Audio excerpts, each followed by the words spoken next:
ॐ सोमनाथाय नमः। ॐ मल्लिकार्जुनाय नमः। ॐ महाकालेश्वराय नमः। ॐ ओंकारेश्वराय नमः। ॐ वैद्यनाथाय नमः।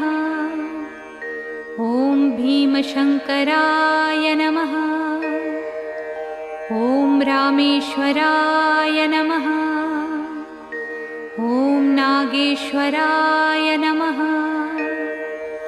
ॐ विश्वेश्वराय नमः। ॐ त्र्यम्बकेश्वराय नमः।